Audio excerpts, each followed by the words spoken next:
중국과의 국경을 따라 군사기지와 지휘소, 전략적 도시를 점령하며 군부에 전례 없는 공세를 펼친 미얀마 반군. 그런데 갑자기 미얀마 반군의 수장이 중국에서 사라졌습니다. 정부군은 이때를 틈타 민간인 마을에 무차별 폭격을 가했고 일가족이 몰살됐는데요. 지난해에는 성당에서 미사를 드리는 가톨릭 사제를 쏴 죽였고 불교 승려 또한 사살했다는 전언입니다. 정부군은 미얀마 내에서 중국과 협업한 무장 경비업체까지 세운다는데요.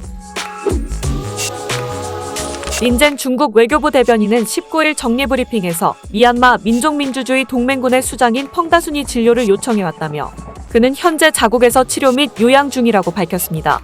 전날 미얀마 현지 매체 미얀마나우는 지난달 말 중국 고위관리와 회담하기 위해 중국을 찾은 펑다순이 중국 윈난성에서 체포되어 구금됐다고 보도했는데요. 자유아시아 방송 버마 또한 소식통을 인용해 중국 정부가 펑다순을 억류하고 있으며 그에게 샨주 중심 도시인 나시오에서 군대를 철수하도록 협상을 강요하고 있다고 전했습니다.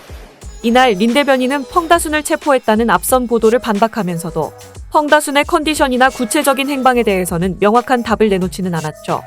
앞서 자유아시아 방송은 지난 15일 미얀마 정부군이 이주민 캠프 인근에 가한 공습으로 9명이 사망했다고 발표했는데요. 미얀마 반군 카친 독립군 대변인은 정부군의 비행기가 카친주 콜라우 마을의 전투로 인해 쫓겨난 사람들을 위한 캠프 옆에 있는 종교시설에 폭탄을 투하했다며 이는 명백한 전쟁 범죄라고 규탄했습니다.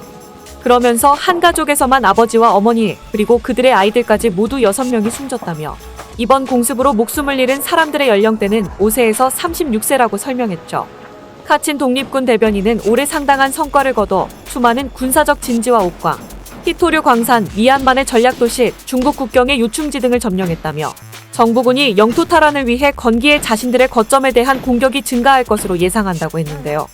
이와 관련 자유아시아 방송은 보통 11월에 시작되는 건기에 군대가 열악한 도로에서도 중장비를 갖추고 전진할 수 있다고 분석했습니다.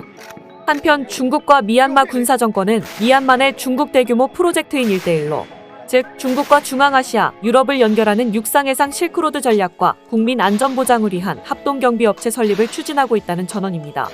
16일 현지 매체 이라와디에 따르면 중국은 최근 미얀마 군부의 경비업체 공동 설립을 제안한 것으로 알려졌는데요. 이에 군부는 실무위원회를 구성, 경비업체를 만들기 위한 업무 협약을 준비 중입니다.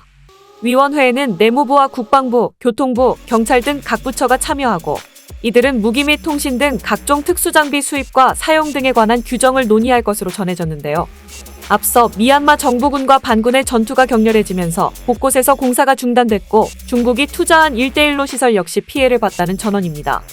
AFP 통신은 중국이 미얀마 군사정권에 무기를 공급하는 등 지원에 나서고 있지만 반군과도 유대관계를 지속하고 있다고 진단했죠. 다만 샨주 북부 등 중국 접경지에서 군부의 전례 없는 패배가 이어지자 중국은 미얀마 사태에 대한 개입 강도를 높이고 있습니다.